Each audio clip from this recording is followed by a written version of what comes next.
Sadaqallahul Adzim. Masih belajar mendapat tafadhol untuk masalah balik menurut silakan.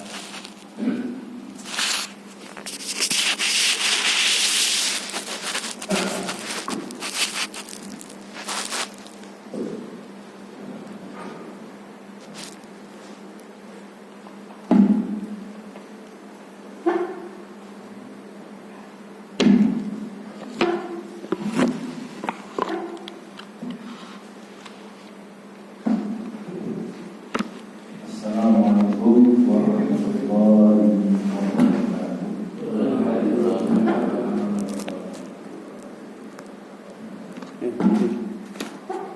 Bismillahirrahmanirrahim. Alhamdulillahilladzi an'ama 'alaina bi ni'matil iman wal islam. Walhamdulillahilladzi arsala rasulahu bil huda wa dinil haqq liyudhhirahu 'ala dinihi wa kafa billahi shahida. Asyhadu an la ilaha illallah wahdahu la syarika lah wa asyhadu anna Muhammadan abduhu wa rasuluh. Allahumma shalli ala Muhammadin sallallahu alaihi wasallam wa ala alihi wa sahbihi ajma'in. Rabbi shrah li sadri wa yassir li amri wahlul 'uqdatam min lisani yafqahu qawli. Wa ya ayyuhal rahimakumullah ittaqullah faqad fazal muttaqin. Faqad qala Allah Ta'ala fil Qur'anil Karim. A'udzu billahi minasyaitonir rajim. Bismillahirrahmanirrahim. Wa in kuntum fi raybin mimma nazzalna 'ala abdina fa'tu bi suratin min mithlihi wad'u syuhada'akum min dunillahi in kuntum shadiqin. Fa illam taf'alu wa lan taf'alu fattaqun naral lati waquduhan nas wal hijarah uiddat lil kafirin.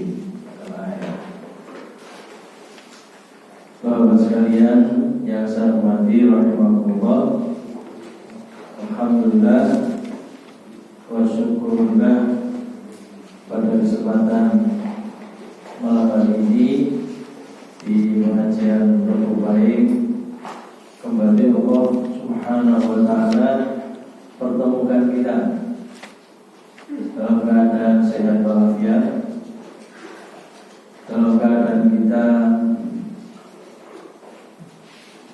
diberikan kelonggaran waktu, dan senantiasa mudah-mudahan Allah memberikan kesehatan kepada kita semuanya.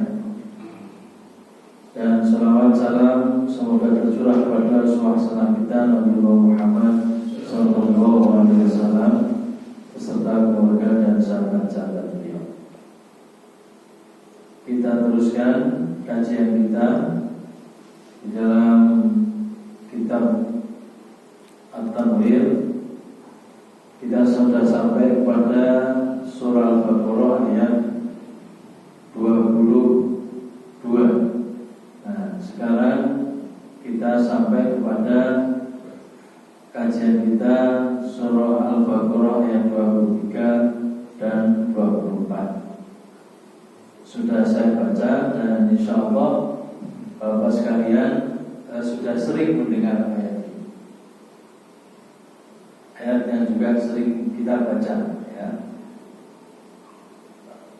Ayat ini artinya atau tema kita terkait dengan kebenaran dan keistimewaan Al-Quran itu tidak terbantahkan.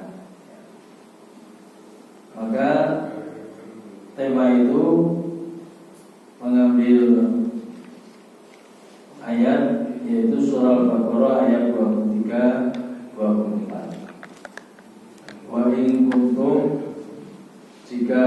sekalian berada di dalam raibah keraguan mimma nazzalna ala abdina, keraguan tentang Al-Quran yang kami turunkan atau kami wahyukan kepada hamba kami, yaitu Nabi Muhammad SAW. Faktu bisuratin min misli. Maka kalau kamu ragu-ragu terhadap Al-Quran yang kami turunkan kepada hamba kami Muhammad itu, maka buatlah satu surah saja dari 114 surah di dalam Al-Quran. Perintah Al-Quran, perintah Allah. Kalau kamu ragu-ragu, bikin saja, buat saja satu surah yang mirip atau yang semisal ya dengan Al-Quran. Bahkan ayat ini teruskan, wad'u syuhada'akum, dan ajaklah juga penolong-penolong kamu, ya, tidak hanya kamu sendiri. Kamu nanti kesulitan, ajak saja yang lainnya, ya. Min dunillah, selain daripada Allah, in kuntum shodiqin, jika kamu benar-benar orang-orang yang benar, jika kamu orang-orang yang benar. Jadi ini penegasan Allah di dalam terjemahnya seperti itu sudah sangat jelas sebenarnya, ya. Kalau kamu ragu-ragu terhadap Al-Quran yang kami turunkan kepada kami, yaitu Nabi Muhammad SAW, maka bentuk keraguan kamu kira kalau itu memang bikinan Muhammad, bikin saja satu surah yang semisal. Dan kalau kamu sendiri kesulitan, ajak juga para teman-teman, penolong-penolong kamu selain daripada Allah, jika kamu memang benar-benar orang-orang yang benar, ya, orang-orang yang benar. Maka Allah juga sudah menegaskan, fa'ilam taf'alu, jika kamu tidak dapat membuatnya, walan taf'alu, ya, dan pasti kamu tidak akan dapat membuatnya.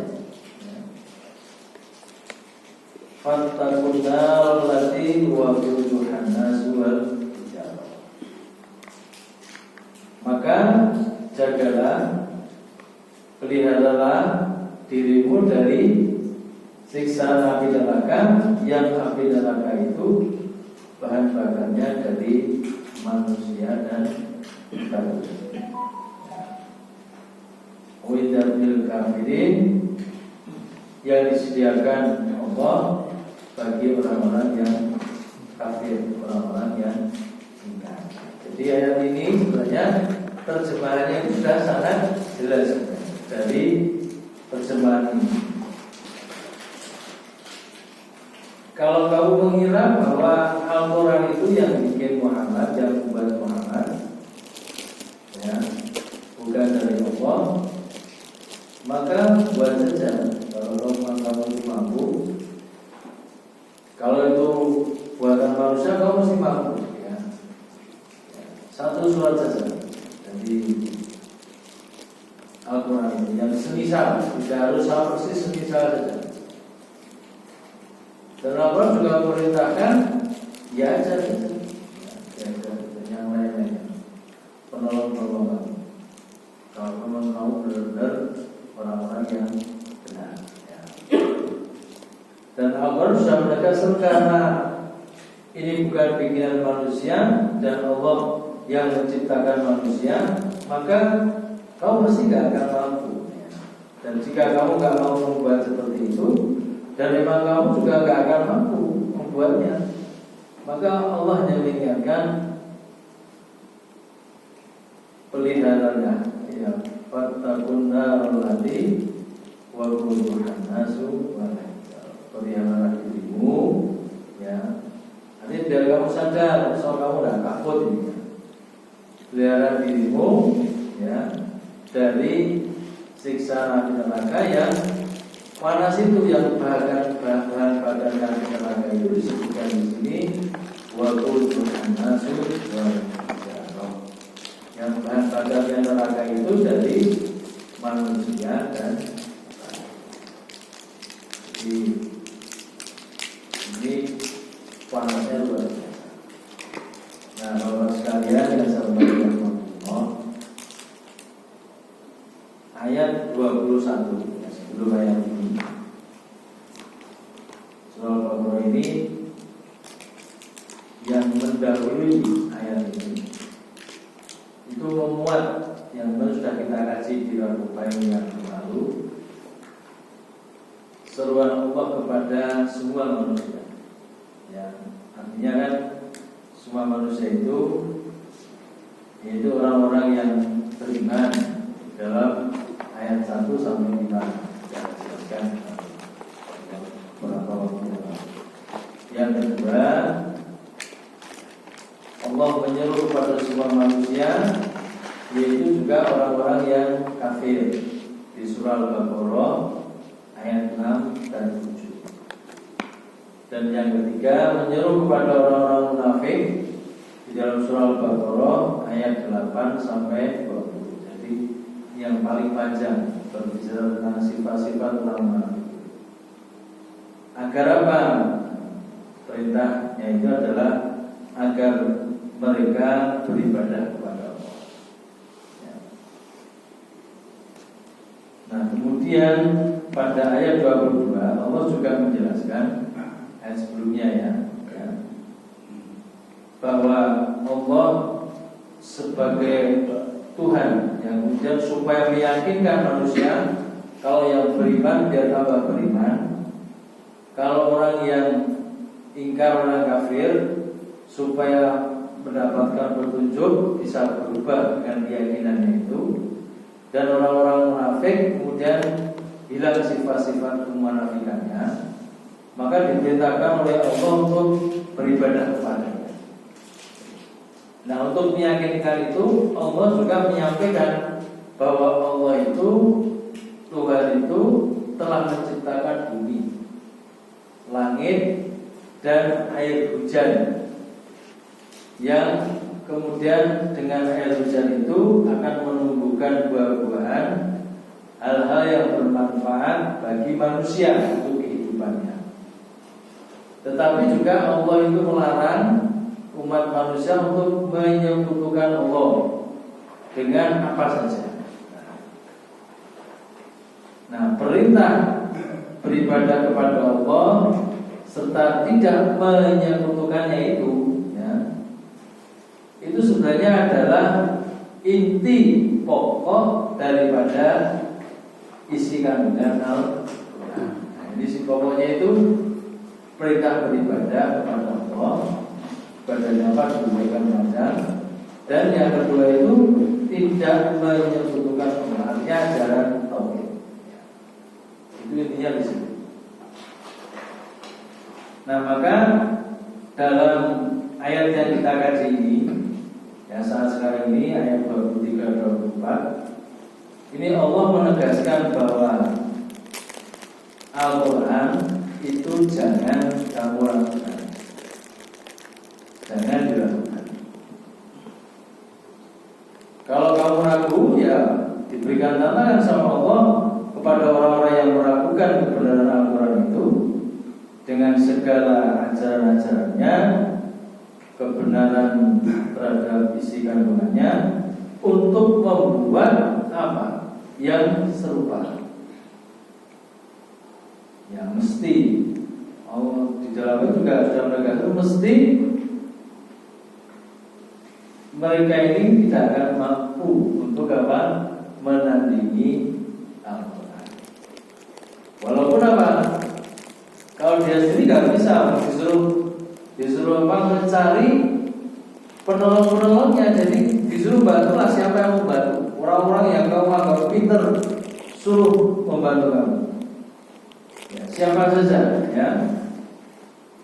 Mereka tidak akan mampu menandingi Al-Quran. Dan ayat ini diakhiri dengan ancaman. Ayat ini ya, di ayat 24 itu diakhiri dengan satu ancaman, siksa neraka bagi mereka-mereka yang mengingkari kebenaran Al-Quran yang diturunkan oleh Nabi Muhammad Sallallahu Alaihi Wasallam. Jadi artinya penegasan awal dari surah Al-Baqarah itu, keistimewaan Al-Quran itu tidak diragukan. Nah, ini yang penting. Ya. Nah, ayat 23 surah Al-Baqarah itu ya memuat tantangan. Ya. Memuat tantangan bagi mereka yang meragukan tentang kebenaran Al-Quran itu. Siapapun ya, untuk membaca satu saja ya, mesti mereka tidak akan bisa. Ia tidak dapat dipalsukan oleh manusia manapun. Ya, Al-Quran di samping itu, Bapak sekalian, itu juga isi kandungannya itu juga mengandung kabar gembira bagi orang-orang yang beriman. Insyaallah kita termasuk dalamnya. Bagi mereka kehidupan yang membahagiakan di akhirat, dan juga peringatan bagi mereka-mereka yang ingkar terhadap isi kandungan Al-Quran, bahwa azab Allah itu di akhirat nanti amat sangat dahsyat buat mereka yang ingkar itu. Nah, maka kelanjutan dari tafsir At-Tanwir ini juga menyampaikan bahwa Allah itu menurunkan Al-Quran itu kenapa dalam bahasa Arab, ya memang sudah dipilih ya. Karena pada waktu itu ya, di tempat turunnya Al-Quran pertama kali itu ya berbahasa Arab, dan pada saat itu ya, itu yang namanya bahasa atau sastra ya. Kalau sastra itu kan, kalau dalam pengertian orang belajar itu, sastra itu lebih mendalam ya. Tidak hanya sekedar tata bahasa, tapi kalau sastra itu apa? Lebih jauh lagi ya. Itu sangat tinggi apa sastra Arab pada waktu itu. Nah, Allah menegaskan ya, Al-Quran itu juga dalam bahasa Arab kepada Nabi Muhammad supaya apa? Beliau mengerti ya, karena bahasa harian beliau itu bahasa Arab, dan kemudian dengan mengerti itu kemudian memberitahukan itu kepada penduduk Mekah dan mereka yang ada di sekitarnya, dan diperintahkan juga untuk mengingatkan mereka akan adanya hari kiamat. Nah, maka kalau kita baca ini di dalam surah apa Asy-Syura ya, surah yang ke-42 ya, dalamnya ini. Wa kadzalika auhayna ilaika Qur'anan Arabiyyan. Demikianlah kami wahyukan kepada Al-Quran, kepada Muhammad Al-Quran itu di dalam bahasa Arab. Litundiro ya, litundiro ummul qura wa man haulaha, supaya kamu Muhammad beritahukan kepada penduduk di kota-kota Mekah itu dan mereka yang ada di sekitarnya. Wa tundiro yaumal jam'i la raiba fihi, dan juga mengingatkan mereka akan hari berhimpun, hari berkumpul yang sudah tidak diragukan lagi. Fariqum fil jannati wa fariqun fis sa'ir. Sebagian mereka nanti ada di surga dan sebagian lagi nanti di neraka api yang menyala-nyala. Jadi adanya hari kiamat itu disampaikan bagaimana Al-Quran itu mengajarkan kepada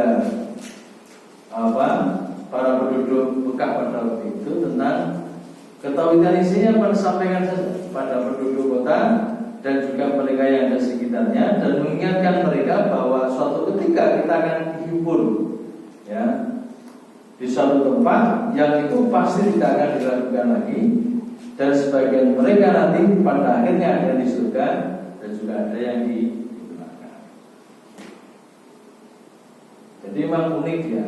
Al-Quran itu kalau dalam tafsir disampaikan, Al-Quran itu adalah kitab suci. Sebuah kitab suci, keterangannya bagus sekali. Sebuah kitab suci tidak menjadi kitab suci karena subjek yang dipermasalahkannya atau cara mempermasalahkan subjek tersebut, tetapi karena level inspirasinya bersumber dari Allah Subhanahu wa Ta'ala. Nah, ini keterangan ini. Sebuah karya manusia mungkin saja berbicara mengenai Allah. Ya, sebuah karya mungkin saja berbicara mengenai Allah dan hal-hal yang gaib, tetapi karya tersebut tidak berubah menjadi kitab suci karena masalah-masalah yang dikemukakan. Jadi orang yang lucu terus nanti kita. Jadi keunggulan sebuah kitab suci itu bukan berdasarkan gaya penulisannya, bukan. Ya, secara priori banyak teks-teks yang bermakna spiritual dengan kejelasan logis disertai bahasa yang kuat atau keindahan ekspresi, tetapi walaupun demikian tidak memiliki karakter kesucian. Jadi tulisannya apa yang mau ya. Orang kadang kita itu membaca tulisan orang, ya penulis itu membaca tulisannya bagus sekali. Itu tidak serta merta kemudian itu tulisan itu berkarakter apa kesucian. Nah maka di dalam tafsir dijelaskan sebuah kitab dikatakan suci itu karena tiga. Nah, ini yang penting ya. Jadi sebuah kitab itu dikatakan suci itu karena tiga hal. Yang pertama itu karena dikenakan kepada hal-hal yang transenden itu tentang ketuhanan. Kedua, karena memiliki sifat kepastian yang mutlak. Kepastian yang mutlak mesti benar. Ketiga, karena tidak sepenuhnya dapat dimengerti serta tidak dapat terjangkau oleh daya pengamatan akal pikiran manusia biasa. Jadi sebuah kitab dikatakan itu karena tiga. Jadi karena pertama tadi dikenakan kepada yang transenden, yang ketuhanan itu. Yang kedua memiliki sifat kepastian yang mutlak, dan yang ketiga karena tidak sepenuhnya dapat dimengerti serta tidak dapat terjangkau oleh daya pengamatan akal pikiran manusia. Jadi tidak semua itu mesti dimengerti oleh manusia. Nah, itu cirinya kitab suci. Dan Al-Quran ada di situ. Maka Al-Quran itu disebut kitab suci. Nah, misalnya begini. Jadi kita bisa bayangkan ya, keajaiban Al-Quran itu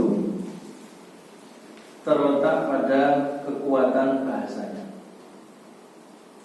yang dengan bahasa itu mampu apa? Menarik hati orang secara terus-menerus sejak mulai diturunkan sampai hari ini, sudah kurang lebih 1500 yang lalu. Ya, ini terus saja itu menarik. Jadi kalau orang baca Quran itu coba dengan mungkin pas dorame itu ya di pertemuan itu tiba-tiba kemudian membaca ayat suci Al-Quran langsung semua pada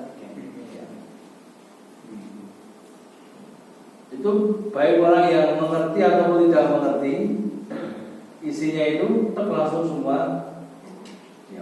Ini karena apa?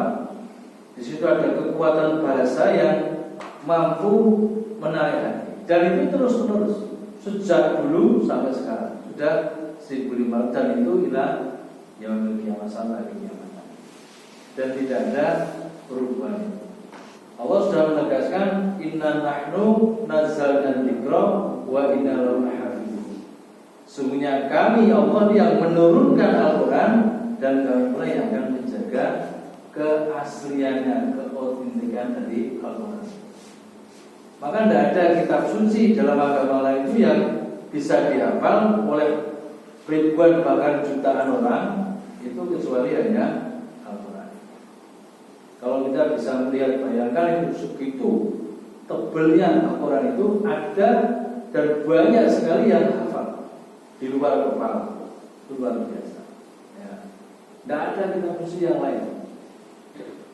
Yang orang itu ada jamaahnya, katakanlah umatnya yang menghafalkan kitab suci sejak dari pertama sampai ibaratnya kalau Quran itu surat itu sejak dari Al-Fatihah sampai Anas. Bahkan juga sekarang pun sudah banyak orang yang ahli ya. Qurannya itu surat apa, ayat berapa, di halaman berapa, baris keberapa, sebelah kiri atau sebelah kanan. Itu hafal semua juga ada banyak. Nah, kalau kita kenalkan Ustaz Adi Hidayat itu kan begitu. Ternyata sebenarnya juga sudah banyak juga yang seperti beliau itu. Cuman kalau pemahamannya kan memang belum seperti Ustaz Adi Hidayat itu ada seperti itu. Dan itu memang bisa. Kita kan melihat viral di mana-mana itu di medsos itu, bahkan orang yang masih remaja sudah hafal 30 juz, bahkan sampai halamannya itu baris keberapa, surat apa, ayat berapa, itu hafal ya. Luar biasa. Inilah kekuatan bahasa dari Al-Quran. Nah maka Al-Quran juga menyebutnya iman seseorang termasuk kita ini terlihat dari apa? Dari getaran hatinya ketika mendengar pembacaan ayat Al-Quran. Sinyal ini kalau kita baca di dalam surah Al-Anfal, surah yang ke-8 ayat 2 dan 4 sampai 2 sampai 4. Innamal mu'minun ini sudah sangat masyhur ya kan. Innamal mu'minuna alladzina idza dzukirallahu wajilat qulubuhum wa idza tuliyat 'alaihim ayatu zadatuhum imanan wa 'ala rabbihim yatawakkalun. Innamal mu'minun, sesungguhnya orang-orang yang beriman itu siapa mereka? Alladzina, yaitu orang-orang yang idza dzukira dzikirallah, disebut nama Allah, wajilat qulubuhum, disebut nama Allah itu gemetarlah hati mereka. Wa idza tuliyat 'alaihim, dan apabila dibacakan atas mereka itu ayat-ayat Allah, zadatuhum iman, maka bertambahlah imannya. Ini ada kata bertambahlah imannya, wa 'ala rabbihim yatawakkalun, dan hanya kepada Tuhan mereka itu bertawakal. Alladzina yuqimunas shalah, yaitu orang-orang yang mendirikan sholat, wa mimma razaqnahum yunfiqun, dan orang-orang yang menginfakkan sebagian dari rezeki yang diberikan kepada mereka. Ulaika humul mu'minun haqqan, mereka itulah orang-orang yang benar-benar imannya. Lahum darajatun 'inda rabbihim wa maghfiratun wa rizqun. Nah, Nah, mereka orang-orang yang memiliki ciri-ciri tadi, orang yang melaksanakan sholat, orang yang menginfakkan sebagian rezekinya. Nah, mereka itulah orang-orang yang benar-benar imannya. Mereka itu akan mendapatkan ampunan dari Allah dan juga rezeki yang mulia. Nah, ini bentuk itu ya, getaran hati tadi. Jadi ada kata-kata zadatum iman. Jadi gemetar hatinya dan ketika dibacakan itu bertambahlah iman. Itu orang-orang yang beriman itu. Maka untuk menjelaskan ini sebenarnya kadang-kadang timbul pertanyaan dalam diri kita ini. Bergetar hati itu apa ya? Nah, bahasa Jawa itu kayak wong meritingnya loh Pak. Ya jadi menggon ini. Itu berupa breathing gitu saja ya. Dibacakan itu sampai segini. Maka kalau kita ini sering buka TV, misalnya kalau kegiatan sholat di Mekah atau di Madinah itu, yang Mekah itu, kalau imam sana itu kalau baca ayat tertentu itu kadang berhenti karena menangis. Jadi karena membayangkan itu, karena memahami arti maknanya. Kalau berbicara tentang azab siksa itu, bayangkan kalau terjadi menimpa kita itu sehingga gak sanggup meneruskan itu. Jadi rasanya itu abot banget itu bayangin. Seperti gak sanggup, seperti karena bayangkan betapa dahsyatnya siksa. Tapi kemudian kalau berbicara tentang surga, satu yang indah, semangat sekali. Jadi tidak hanya membayangkan sesuatu yang menyenangkan, ini gembira sekali kalau kita mendapatkan tempat di situ. Nah, inilah Al-Quran. Dan itu dibacakan, diajarkan Nabi,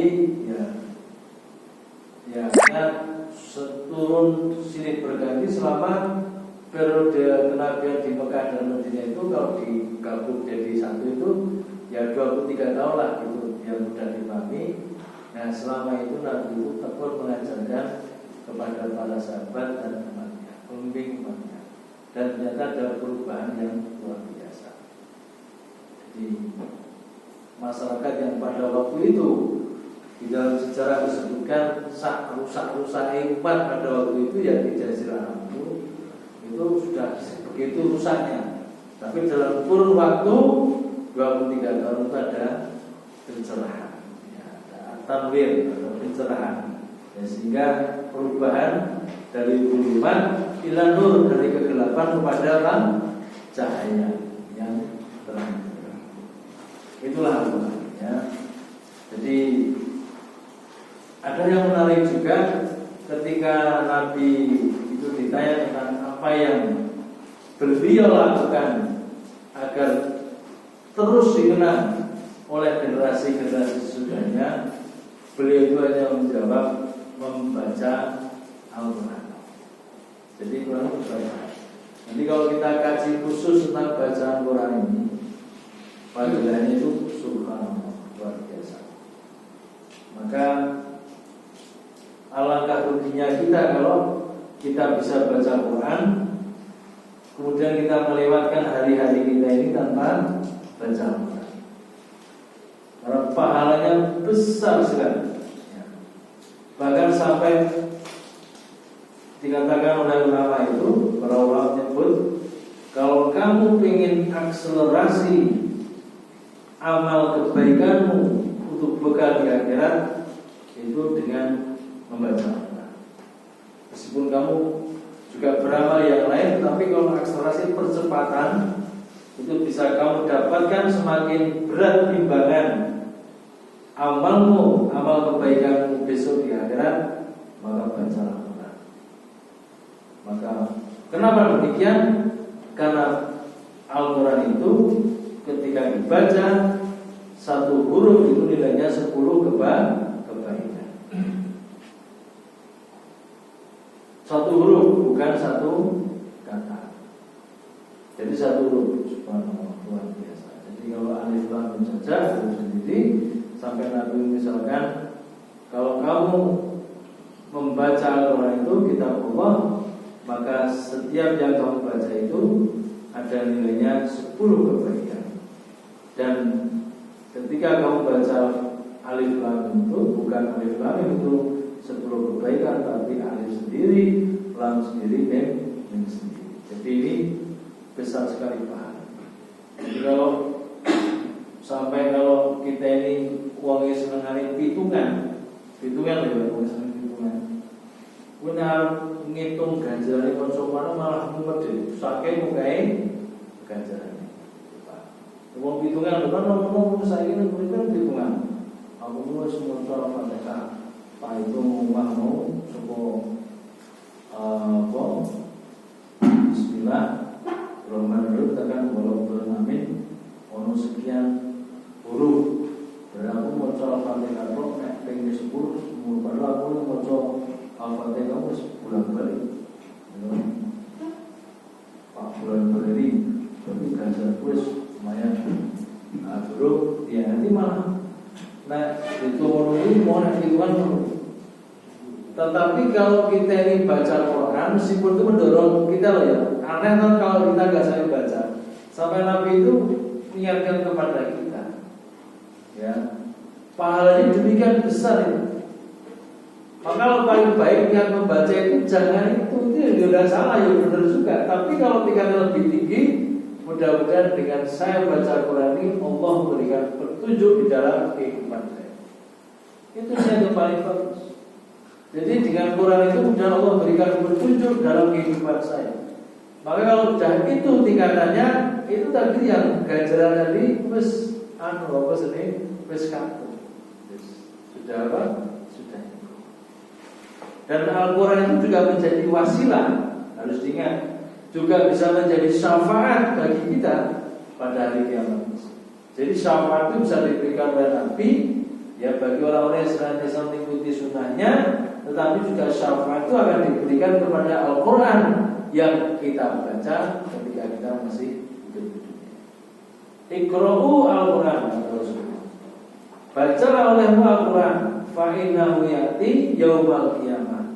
Maka Al-Quran yang kamu baca itu besok pada hari kiamat itu akan datang. Syafi'an li ashabi, akan memberikan syafaat bagi yang membaca. Oh, kan baca.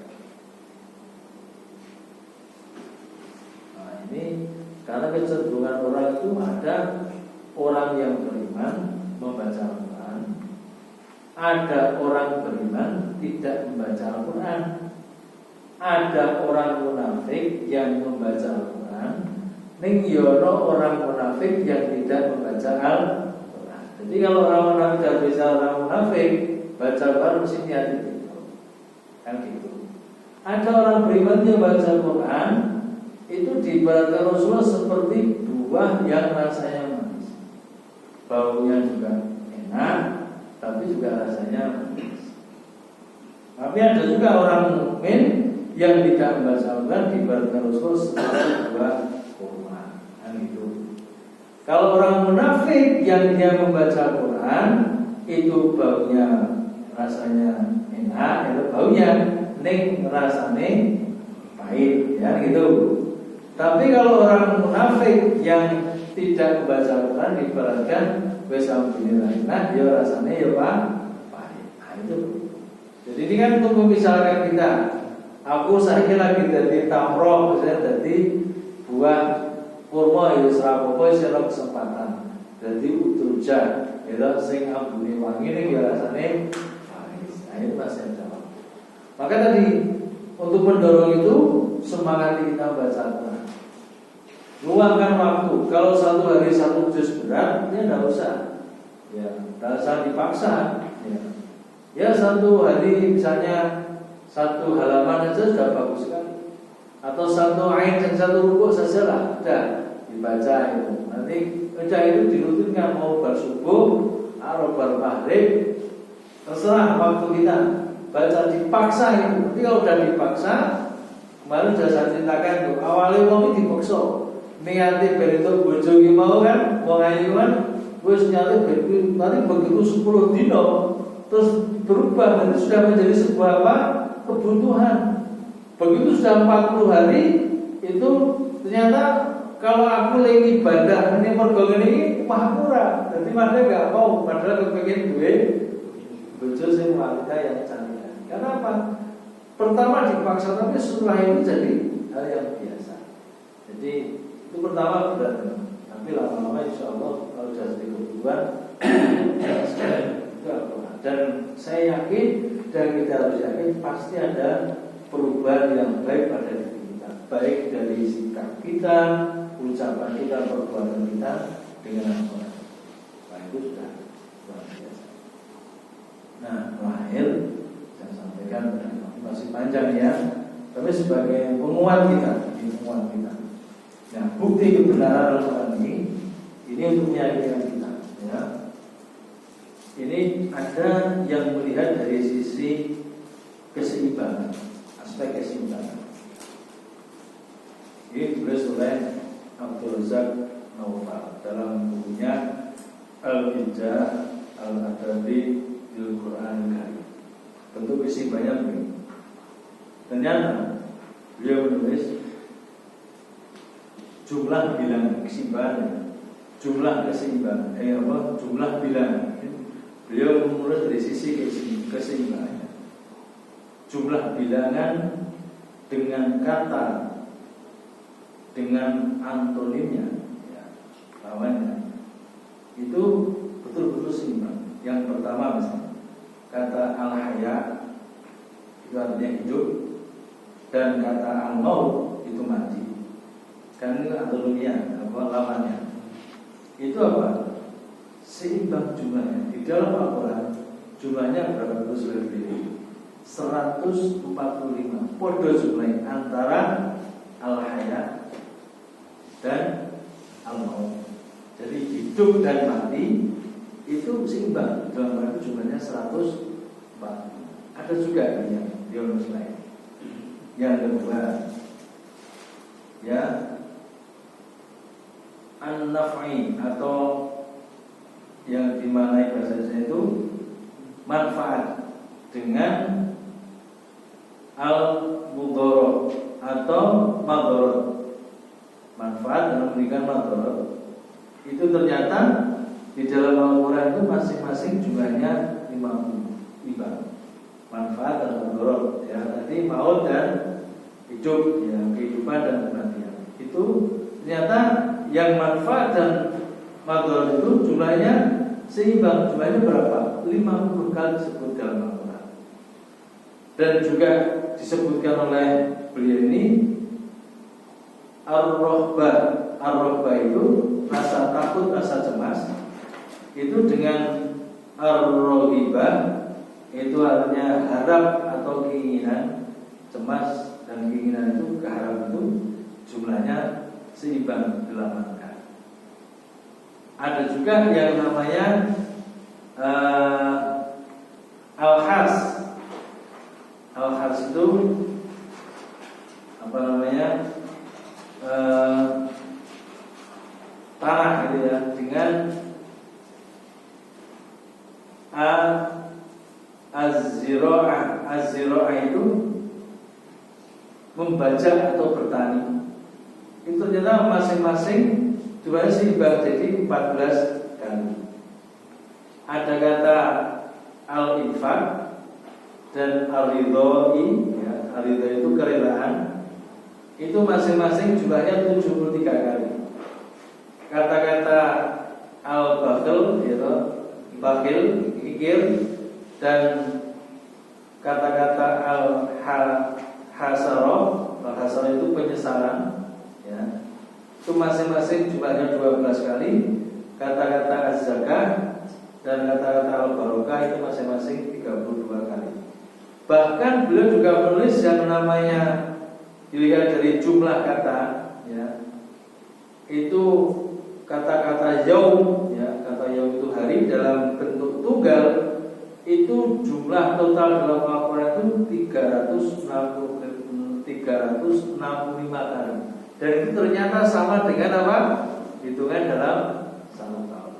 Juga ditulis di sini ya, kata-kata ayyam itu hari-hari dan yaumain itu 2 hari.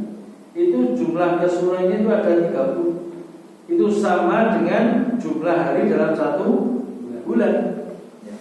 Bahkan juga jumlah bulan dalam setahun itu ada 12, dan kata-kata syahrul, bulan, yang tercantum di dalam Al-Quran itu ada 12 juga, sama dengan jumlah bulan dalam 1 tahun. Nah, ini kalau dari sisi kesimbangan ya, belum sisi yang lain. Ini ya, salah satu ditampilkan oleh kitab At-Tambil itu seperti itu untuk menjelaskan tentang kemurnian dari Al-Quran. Nah, saya kira demikian. Jadi di samping itu juga ada isi yang lain. Nah, nanti insya Allah besok kita teruskan lagi tentang kajian ayat 23 dan juga 25 ini dari kajian rutin kita. Ya mungkin itu sementara dulu, nanti jam 9. Apalagi nanti kalau ada yang ingin sampai ditanyakan, mohon terkait masalah ini maupun juga hal yang lain. Sementara itu dulu dari saya. Kembalikan kepada para sahabat. Assalamualaikum warahmatullahi wabarakatuh. Monggo bapak-bapak, mungkin ada yang mau diperdalam dari materi yang ada, mungkin ada hal yang lain untuk ditanyakan. Silakan, monggo. Ayo, Pak. Itu tadi kan disampaikan bahwa dalam Al-Quran poin kandungannya 2, yaitu 1 beribadah, yang 1 lagi tauhid, ya, artinya tidak menyebutkan Allah. Nah, menyebutkan ini apakah dalam konsep misalkan tidak menyembah berhala atau tidak musyrik syirik dan sebagainya, atau dalam konteks lain misalkan seperti ini, ada seorang yang mungkin dalam sehari ibadahnya tetap jalan, sholat, zakat dan sebagainya, puasa terus dijalankan, tetapi kecintaan pada dunia itu cukup besar, sehingga kecintaan ini membuat orang itu takut rezekinya besok bagaimana, masa depan anak-anaknya itu bagaimana, sehingga kadang lupa bahwa rezekinya sudah Allah tetapkan dengan sangat teliti dan sebagainya. Ketika Allah juga beribadah setiap hari, tapi kecintaan dunia juga agak berlebihan, ini termasuk juga kategori yang menyebutkan Allah. Itu aja.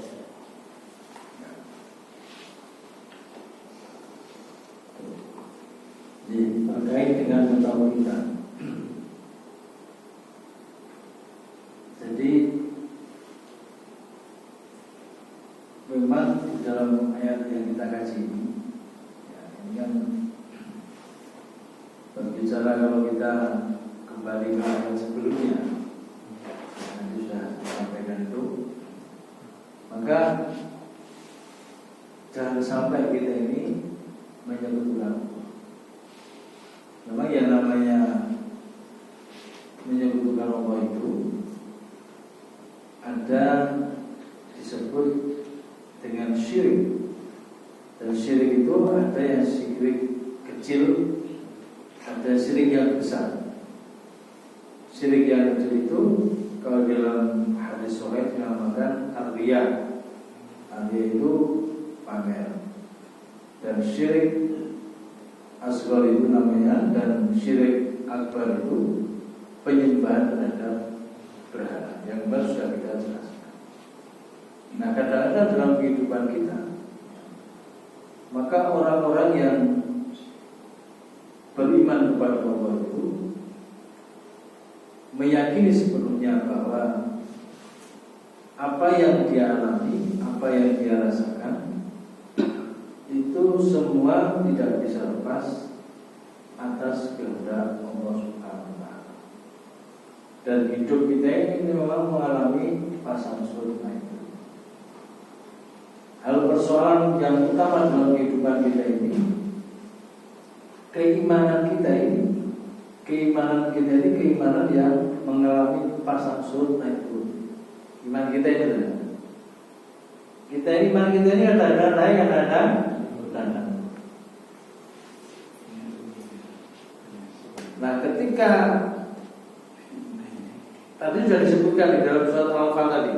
Ada kata zadatul iman itu kan bertambah imannya, berarti kan jelas. Lawannya bertambah itu apa?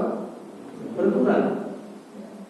Dan sinyal itu juga ada di dalam Al-Quran. Di dalam hadis Nabi juga disebutkan bahwa yang namanya iman itu ada 60 sampai 70 cabang. Dan yang paling tinggi tingkatan iman itu adalah tauhid, kalimat tauhid la ilaha illallah, dan paling rendah tingkatan iman itu adalah menyingkirkan gangguan yang ada di. Berarti kan itu paling bawah. Padahal si ono lurus papat dan seterusnya sampai 70 sekian. Yang itu bisa juga dikaji. Bahkan dalam hadis Nabi juga disebutkan menunjukkan keimanan kita ini ada tingkatan-tingkatannya. Kalau kita melihat kemungkinan man ra'a minkum munkaran, kata Rasulullah, falyughayyir biyadihi, maka rubahlah kemungkaran itu dengan tangan. Fa illam yastati fa bilisani, tapi kalau kamu enggak mampu, rubahlah kemungkaran itu dengan lisan. Fa illam yastati fa biqalbi, maka kalau kamu tidak mampu dengan lisanmu, maka rubahlah kemungkaran dengan hatimu. Nah, disebutkan di sini dzalika al-aful iman, dan itu adalah selemah-lemahnya iman. Jadi ada kata-kata yang jadi menunjukkan berarti iman itu ada tingkatan-tingkatan. Paling apa ya mau aku tanganmu, kekuasaanmu, dan mampu gitu. Negaramu dengan lisanmu, negaramu ya sudah mau wae ya. Kata-kata itu selemah-lemahnya ini. Nah, dalam hidup dan kehidupan kita, ya, kita ingat satu pernyataan tauhidul ibadah Nabi Ibrahim alaihissalam. Apa itu? Di surat 6 ya, 162 atau 163 ya. Qul, ya. Ini pernyataan tauhid ya. Qul inna sholati wa nusuki wa mahyaya wa mamati lillahi rabbil alamin. Jadi bentuk penyerahan diri secara totalitas. Sesungguhnya sholatku, ibadahku, hidup dan matiku hanyalah untuk Allah. Lillahi rabbil alamin. Jadi Tuhan la syarika. Kata-kata itu dari sekutu baginya. Itu menunjukkan kepada kita bentuk penyerahan secara totalitas. Ini prakteknya enggak gitu. Ya kita ini senang dengan kehidupan dunia itu tidak kita pun. Tetapi jangan sampai melupakan terhadap kehidupanmu di akhirat. Dan itu keseimbangan. Dan surat Al-Qasas juga jelaskan wabtaghi fima ataqallahu daral akhirah wala tansa nasibaka minad dunya. Dan berusaha untuk mencari, ya, untuk kebahagiaan di akhirat itu dengan apa yang dianugerahkan Allah kepada kamu. Tetapi kamu jangan melupakan untuk kehidupanmu di dunia. Itu artinya naisai sukses dunia dan sukses akhirat. Rabbana atina fid dunya hasanah wa fil akhirati juga hasanah juga. Nah, maka ini kembali kepada kekuatan iman. Wis to sing jenenge rezeki, jodoh, kelahiran, kematian itu di tangannya Gusti Allah. Kita ini kan hanya bergerak untuk mencari takdir kita. Pada akhirnya nanti apa yang diberikan Allah kita tidak tahu. Tetapi manusia harus berusaha. Yang muga-muga ibaratnya awak dhewe saiki tek klire dhewe piye carane diniati krono Gusti Allah. Wis rezeki ade yang boleh duit berusaha bekerja. Intoe piro ya cukup. Gusti Allah itu Al-Ghaniyyu, Gusti Allah Ar-Razzaq. Allah itu yang Maha Kaya, Allah yang Maha Memberi rezeki. Cari kita sama Allah. Allahumma inna nas'aluka rizqan wasi'an halalan thayyiban. Ya Allah, aku mohon kepada kamu rezeki yang luas, rezeki yang halal yang thayyib. Jadi begitu. Nah, tetapi manusia itu sering melalaikan. Ingat, lemahnya keimanan di situ. Jane wis cukup jajane mungkin. Ning wong sing maca bahwa penyimpangan yang terjadi ya, terhadap manusia dengan aturan-aturan yang tak ditetapkan Allah, bahkan juga sesama manusia, itu terjadi karena lemahnya iman kepada Allah. Seseorang yang memiliki iman yang kuat kepada Allah, maka dalam hidupnya dia merasa selalu di dalam pengawasan Allah. Dan kalau kita ini ibaratnya menungso, nek ono sing ngawasi mesti nyambut gawe iki.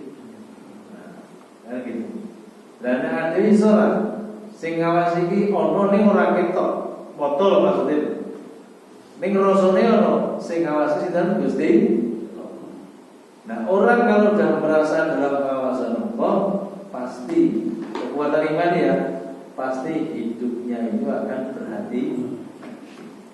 Karena penyimpangan yang dilakukan itu pasti Allah kalau hanya manusia aturan bisa diakali kan gitu.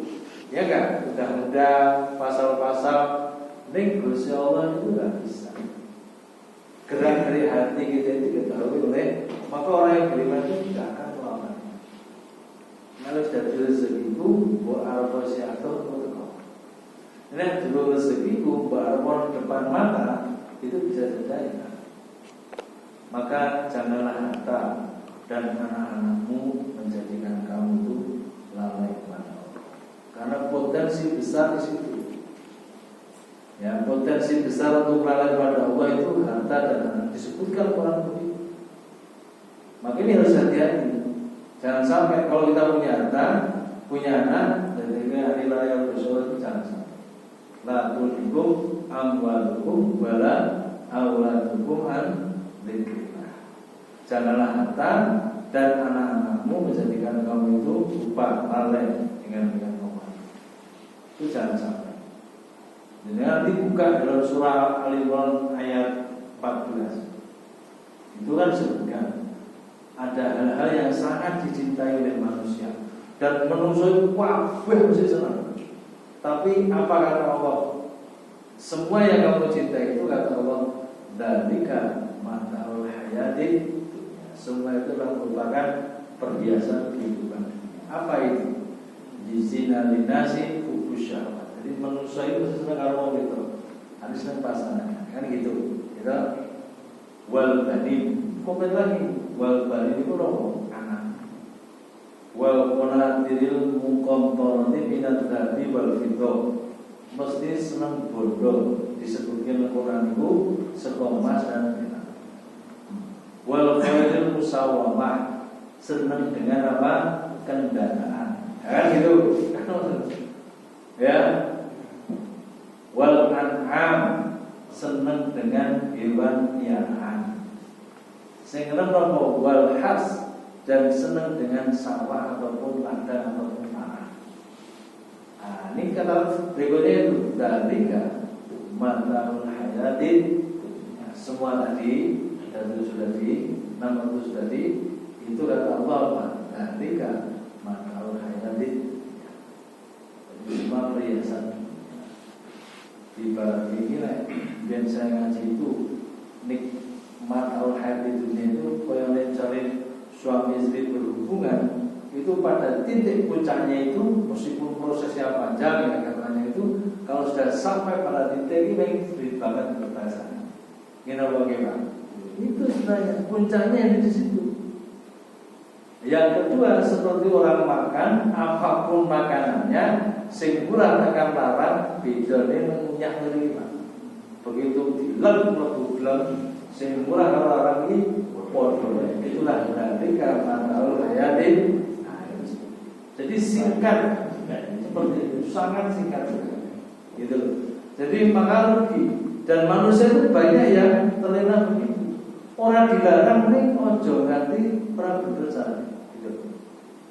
Ngerti deh, ya ngerti so bakal dari ini mati. Ngerti loh nih, umur besok terbatas kan gitu. Dia yang duit Gusti Allah, ngerti Gusti Allah langit dan bumi. besok dhek bakal mati ning yo ning golek carane urip kuwi yo carane ngono kuwi. Kok wong sampai itu. Padahal dia yo besok ora bakal digowo. Sing digowo ki yo amal. Amale apa yo niku sing lakon niku nek pengen cepet yo nang sokor. Wis ngono. Jadi adik mulo ngaji itu pentingnya kita dekat masjid dengan musola ini wis kok. Jenengan ini kadang-kadang belum ngerti maknanya apa, penting dindang karo wali makan, ngaji makan, berbuat baik tindakan langsung. Wis lillahi ta'ala mardotillah, cepat atau lambat mesti damai dalam kehidupan kita. Paksa diri kita itu untuk melakukan mesti perubahan sangat. Menjenengan biasanya ngomongin bujukan, insya Allah bisa mengendalikan. Sing senengi musiran iri dengki nanti mesti pasrah hati, rasa anu bang biasa wae dilakoni wae musuh nanti tiwasine ya wis. Kan gitu. Lah wong iki nek saya gambane wis ngene terakhir. Ngurusin bocah itu nakale ya ngono. Lah kok saiki lagi masa lah sing wis ora ngono wis lewat itu. Wis sing topi. Ning sing nglakoni pada saat itu bener enggak? Ini apa sing nglakoni wis kok tekan gone wis. Ming durung sabar dhisik. Lho. Ngono kuwi. Kan saya juga gitu ya. Penak ya dari dokter mobil apik, omahe apik. Ayo piran waktu dari spesialis 20 tahun. Ayo bisa ngono ya sabar dhisik kan gitu. Ana dokter spesialis di real ya. Dok saya itu spesialis kok jasa medisku gak dokter umum kalah. Kan habis dokter spesialis kan ora praktek umum gede. Kan spesialis kan gitu. Nah sing senior ini kan ada. Ini sabar si wong dokter spesialis lagi yang mempromosikan itu. Kuwi sabar sesuk kuwi nyelip kalau mereka sabar itu. Saya mendengar di sampingnya itu dia ngandani dokter senior, ngandani dokter spesialis senior. Nah, tenang, begitu wis meninggal sing senior, wow kita saya. Biar ya wae lho, mulai lu wae lah saya wis wah kita. Spesialis senior kalah harus. Nah, ini kebenaran macam itu sih sampai. Wis tunggu sebentar dibuat-buatnya pada titik tertentu nanti kamu akan sampai gitu. Itulah keimanan itu. Saya ingin sih, lakukan sih, besok buktikan karena cukup jenengan rasa gitu. Orang-orang yang berjasa dalam hidup, wilayah kita bahkan kuali contoh real, keluarga ini kan begitu bapak ini meninggal, bojone sana ini pun kemudian wabe wong itu cuma banget nyeritain bagaimana kebaikan seorang bapak itu di mana-mana dia terlibat. Sehingga dia nanti semua daerah Gunung begitu banyak jasanya.